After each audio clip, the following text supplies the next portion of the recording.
Hey everybody, I'm Hatem Hannoun and welcome to episode 4 of Bait.com's Career Talk. Over the first 3 episodes, we took you through CV building or online profile building and the approach you should have. Episode 2, we took you through personal branding and what to do to stand out as the professional you want to be in the eyes of the recruiter online. And last episode, we took you through acing a phone interview. And today's episode, episode 4, is about interviews. And specifically what to do and what not to do. We'll be taking you through 5 do's and 5 don'ts of interviews to make sure you ace that physical interview when you're there in person with the recruiter. Number 1, homework. Do your homework. School isn't over yet. We're still having to study some things in our lives. And this is one of these things that you want to pay attention to and do your homework at home with regards to what the company's about, what the company's products are, who their competitors are, what departments function inside that company, what your role is expected to be inside that company. Prepare yourself for the question in the interview, what do you know about us?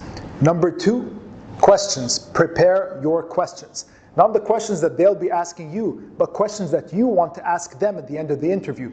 Pay attention to the types of questions and the conversations you're having with the recruiter throughout the interview, and make sure to ask relevant questions at the end. Maybe you want to ask about what kind of training would be available once you start the job. Maybe you'd want to ask them about the deadlines, the projects that you might be taking on, your responsibilities in the role. Responsibilities, again, leading back to the first question, you might want to do your homework on beforehand. But ask maybe about the type of team that you'll be working with, the type of dynamics that you might have with the team. Show a keen interest in the job itself and that you've paid attention throughout the interview to ask relevant questions. Number 3, your attire.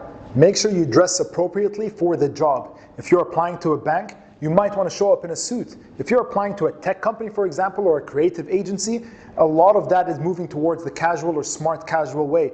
Now, don't show up on the first day to the interview just in a t-shirt and jeans. If you know that that's the company culture, at least show up with a blazer. Show that smart casual that you're presenting yourself in a presentable manner. And if you've done your homework on the company, then you know how they dress. You know what the culture is like internally. And it's very easy to find out. A lot of these companies post internal pictures on their Facebook pages. So you can go in, see pictures of their parties, their gatherings, their inner workings, and see how they dress and get a feel for the company culture and present yourself in a relatable manner that shows that you know what the company's about and you're there to fit in. Number 4, timing. What time do you arrive to the interview? We recommend, or most people would recommend, arriving about 10 minutes before your interview time. Don't show up too early to the interview. You don't want to be showing up too early and just sitting around waiting in the office. 10 minutes is more or less a perfect timing to show up before the interview. Now, before that, do your research. Open up Google Maps. See how far the office is. Does it need time to find a parking spot? Is it difficult to find a parking spot or not? Are you taking public transportation? How much time will that take you? Maybe you want to show up super early, but then find a coffee shop nearby to stay in just to ensure that you arrive to the interview on time. Number 5, your body language. Sit up straight. Have good posture. Maintain eye contact.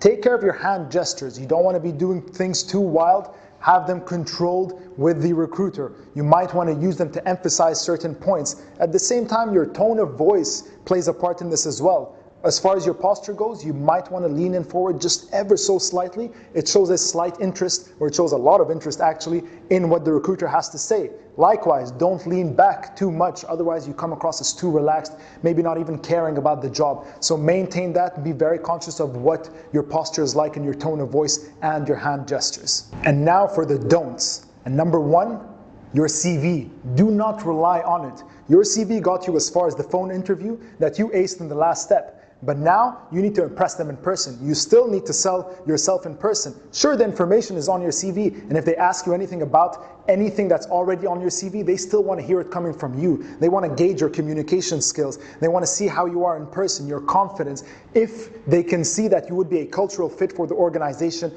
or not. So do make sure to take extra care and attention on how you're presenting yourself, how you're speaking to the recruiter, your confidence, your communication, your tone of voice, and make sure that you're coming across as the right fit for the organization. This is your chance to shine. Number 2, do not panic. If you don't know an answer to one of the questions that the recruiter has asked you in person, don't panic. If you start getting nervous and anxious, you're not going to be able to think clearly or give a coherent answer to their question. If you don't know the answer, maybe you want to ask them to ask the question in a slightly different way. A, that will give you more time to think about what you want to say in a more comprehensive manner. And B, you might understand the question better if they just asked it in a different way. So ask them maybe to pose the question in a different way, but definitely do not panic. It will go downhill from there with the interview if you start getting anxious and nervous in the interview. Number 3, don't ask about what the salary is in that first interview. If you've watched episode 3, we've also advised the same thing in the phone interview. Hold off. Sooner or later, the recruiter is going to ask you, what are you expecting for a salary? Because they want to know if you fit their budget. So that conversation is going to come up sooner or later. So hold off from asking it. If you ask it too early on, then your priorities might come across as different to the recruiter, that you're interested in the pay more than the job itself. They want to know what you can do for their organization. And likewise, they want to know what they can do for you as a career, as a professional, and how you can grow within that organization. So keep the discussion about the job, about your career, about the organization, and away from the financial and the salaries. That will come up sooner or later. Number 4, do not lie. The second they feel like you might be lying or they catch you lying, you could say goodbye to that job. You're definitely not getting that job. So this one is very straight to the point. Do not lie, you will be caught out sooner or later. And number 5, don't get too relaxed.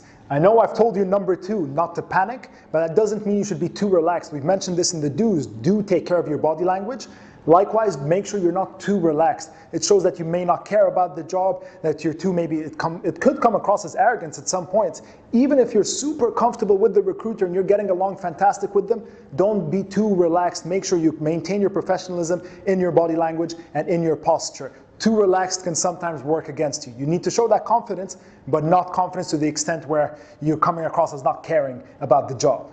And that's it for episode 4. Thank you for watching. And as always, if you feel like you have something to add to this topic of interviews, share them in the comments down below. And if you have any future questions that you want us to address in the next episodes, make sure you email them to careertalk@bait.com. And as always, like, subscribe, and we'll see you in the next episode.